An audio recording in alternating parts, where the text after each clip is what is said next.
Buongiorno a tutti e grazie per essere con noi per questa nuova chiacchierata di nuova pedagogia.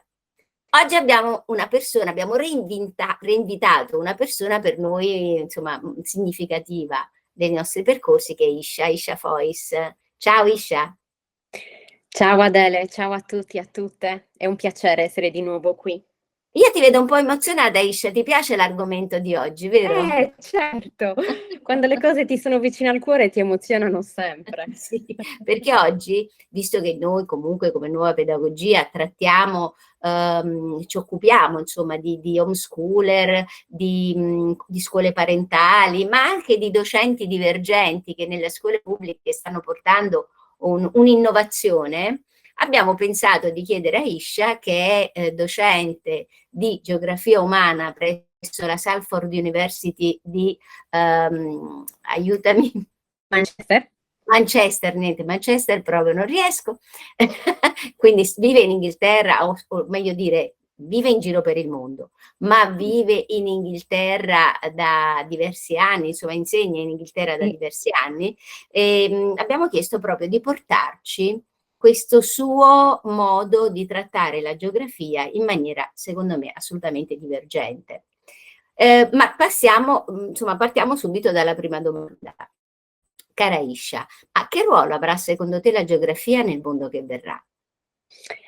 Allora, sì, grazie Adele, bella domanda. Allora, la geografia non può non essere considerata. Perché? Perché viviamo nel pianeta Terra.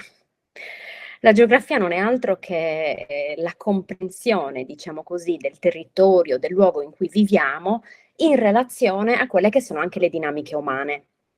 La geografia umana, no? Io parlo proprio della geografia umana, che poi è un po' la mia specializzazione. Nel mondo che verrà, diciamo così, non prendere in considerazione tutto ciò che è il territorio, vuol dire che saremo degli esseri umani completamente disconnessi dalla realtà in cui vivono. Per carità, magari insomma stiamo già È un andando in po' una quello direzione. che stanno cercando di fare, no? Assolutamente Adele, infatti è un po' quello che stanno cercando di fare ed è tra l'altro uno dei più grandi rischi, perché nel momento in cui noi non impariamo, non capiamo come il nostro territorio funziona, in realtà faticheremo il doppio.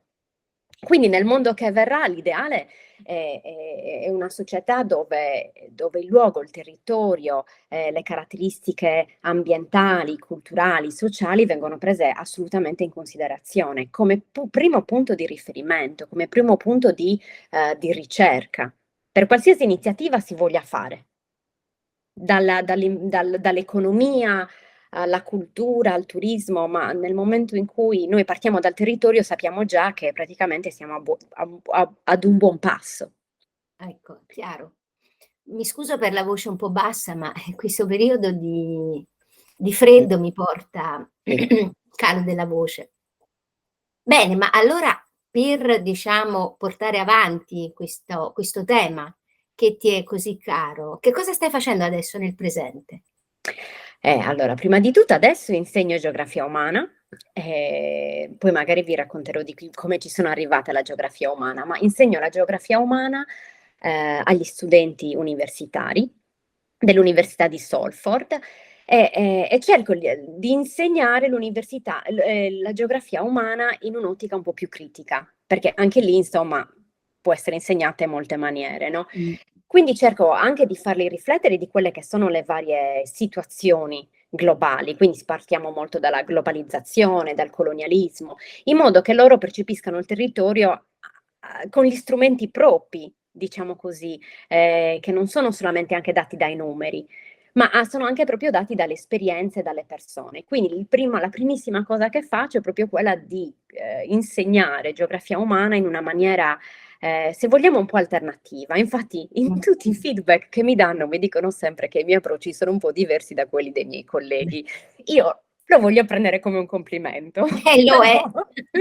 lo è. e quindi sì, questa è una primissima cosa.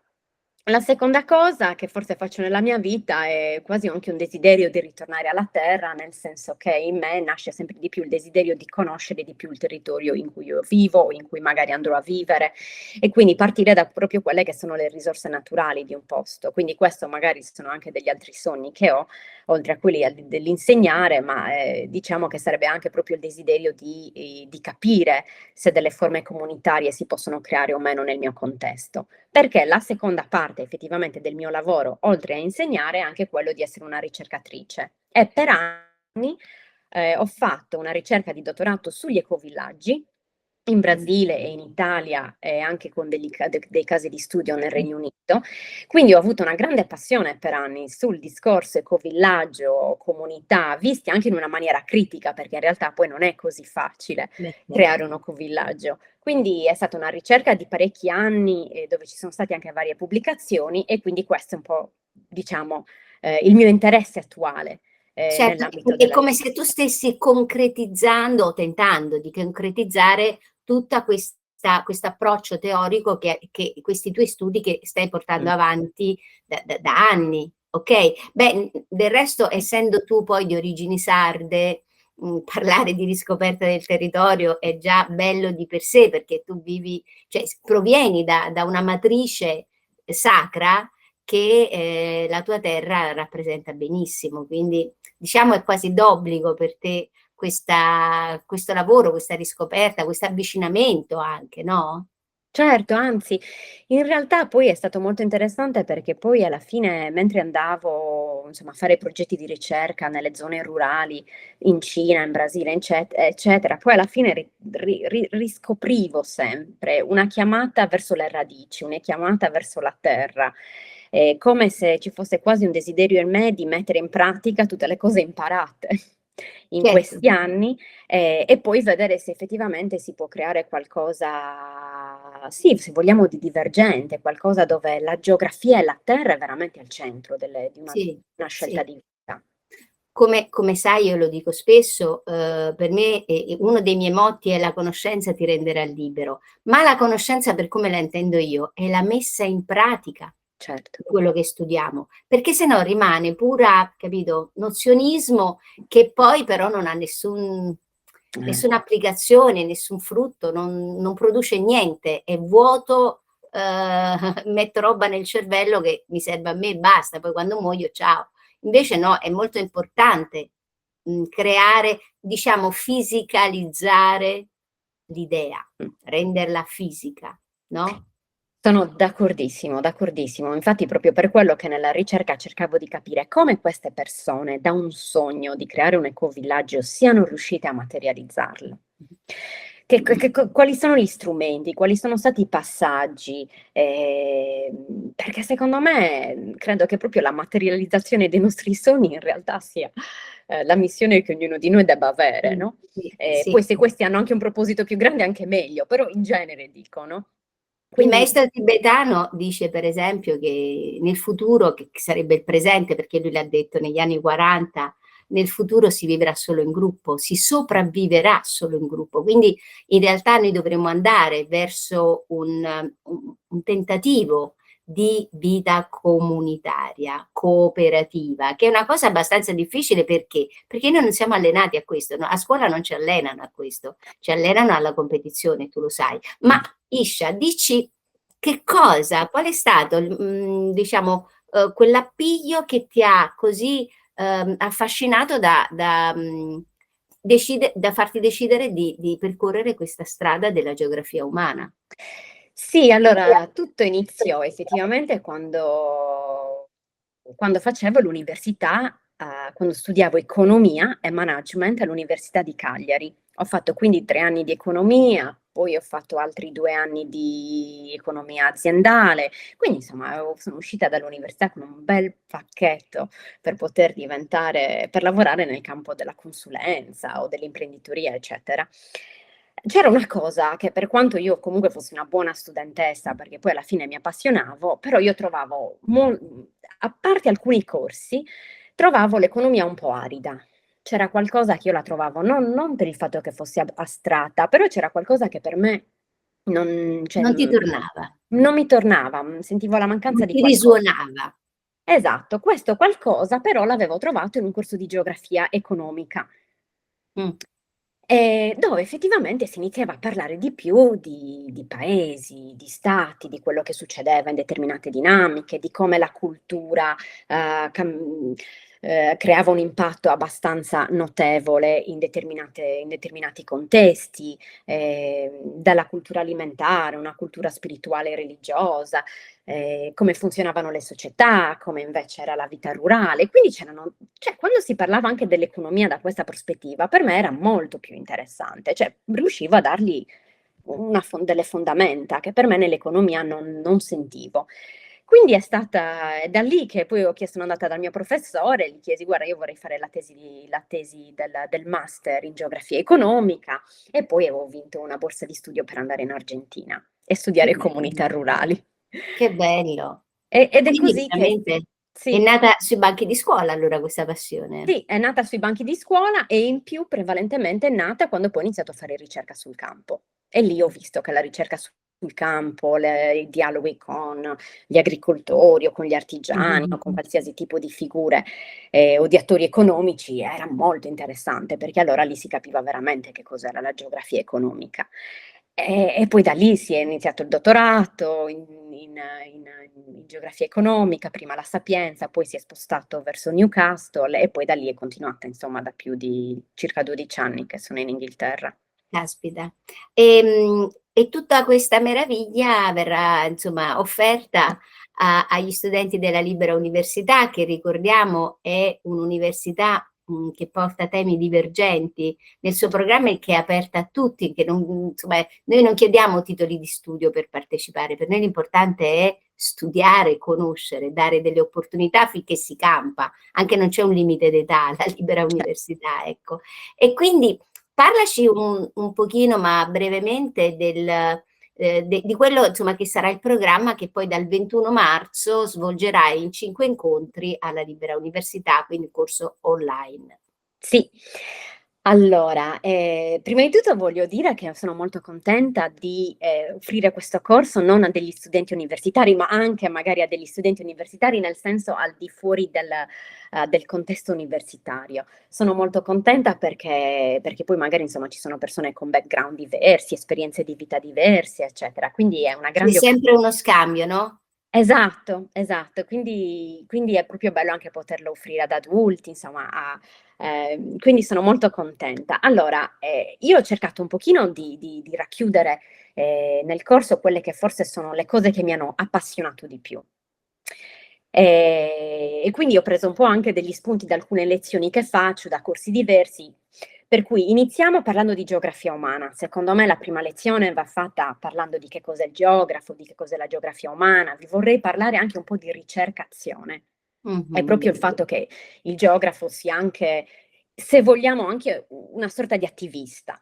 Bello. Quindi questa è la prima lezione. Dopodiché vorrei parlare del colonialismo e dello sviluppo, ma più che altro in una chiave critica per parlare di postcolonialismo e di come tuttora molta della nostra mentalità è influenzata da un approccio coloniale, anche se la colonizzazione è finita per alcuni versi, però il postcolonialismo ci dà proprio gli strumenti per capire di come alcune categorie di pensiero sono ancora molto presenti e dominanti. Dopodiché parleremo e andiamo più verso la Pachamama, no? Parliamo di più di ambiente, di sostenibilità, quindi cercherò di disfare un attimino questo mito dello sviluppo sostenibile, perlomeno come era pensato o come attuato in molti contesti internazionali. Poi si parlerà di indigeni, di comunità indigena, specialmente i Kiowa e Guarani, dove ho avuto l'occasione e anche l'onore di stare con loro per alcune settimane e capire alcuni dei contesti di problemi anche che hanno molte popolazioni indigene in Brasile. Quindi questo è un argomento anche che ci tengo molto, perché è un argomento anche abbastanza difficile, perché veramente si tratta di un genocidio quello che loro stanno vivendo, però questo ci dà la chiave anche di parlare di corpo e di territorio. Quindi è da decolonizzare, ma quasi detossificarci in qualche Sì, maniera. sì, Non mi viene Adele. sì. No, certo. Certo, Eh, perché comunque abbiamo dei microchip nel cervello e questi esatto, microchip perpetuano uno status quo che ci viene, diciamo, proposto come normale, mentre invece è solo il più delle volte un orrore, altro che esatto, normale. È esatto. bellissima questa cosa perché io vedo nel tuo corso un triangolo di aspetti. Prima di tutto il world schooling, perché tu sei una ricercatrice sul campo e Sì, vai quindi a studiare le cose nel territorio. sì, Poi l'attivismo sociale, sì, che è un altro tema fondamentale per noi della nuova pedagogia. E un terzo aspetto può essere per esempio l'intercultura, certo, cioè tu sai benissimo che noi a Scuola Gide abbiamo il laboratorio di intercultura, che è un laboratorio direi fondamentale se ne vogliamo parlare del mondo che verrà, in cui non ci sarà il globalismo così come ci è stato proposto, sì. ma ogni popolo sarà sovrano, ma perfettamente Mh. integrato nel senso di cioè ci sarà una grande varietà che poi è la ricchezza del nostro mondo, perché non è nel diventare tutti uguali che si Certo. vince. Assolutamente. E poi sì, la ciliegina sulla torta è parlare di ecovillaggi. Bene. Anche lì insomma parlando delle esperienze che ho sul campo, in alcuni ecovillaggi, quindi riflettere un attimino le difficoltà, ma anche le possibilità che in realtà l'idea di un ecovillaggio, o forse nel termine più, diciamo così, più originale del termine, comunità intenzionale, e quindi questo diciamo va a chiudere quello che è un percorso di 5 lezioni. Io vedo ogni giorno, ogni giornata, ogni incontro con te, in questi 5 incontri, come dei semi, dei Mh. meravigliosi semi che se non piantiamo adesso nelle menti dei giovani, nelle menti dei bambini, questi cambiamenti poi diventano soltanto così, per riempirsi la parola, la bocca di parole, Sì, il cambiamento, però poi come arrivarci? Secondo me questo tipo di strumenti, perché la geografia umana è uno strumento, può sicuramente portare in un periodo anche secondo me abbastanza rapido sì. dei seri cambiamenti, dei veri Mh. cambiamenti. Sono d'accordissimo. Guarda, io lo vedo nei miei studenti. Finiscono il Esatto. corso, cioè noi parliamo anche di abbiamo corsi di trimestri, finiscono alcuni di quei corsi, poi io più che altro sono docente di geografia umana e comunque a fine corso, cioè, la pensano in maniera diversa, ragionano in maniera diversa. Poi ovviamente chi più chi meno, questo c'è sempre. Certo, Però bisogna vedere pure chi è pronto ad avere, questo parliamo di livelli evolutivi, chi è sì, pronto ad avere determinati messaggi, a metterli in pratica e chi certo, invece deve ancora aspettare e quello però certo. non è un problema. Va Sì, bene, Icia, che dire, sono curiosissima di iniziare questo viaggio meraviglioso con sì. te. So che tu sei una guida esperta che ci appunto guiderà nel territorio della geografia umana. Grazie per aver scelto di collaborare con noi della Libera Mh. Università e niente, io direi che a questo punto ti saluto, grazie per essere stata con noi oggi e saluto anche voi e ci vediamo alla prossima chiacchierata. A presto! Grazie, grazie a tutti, grazie Adele.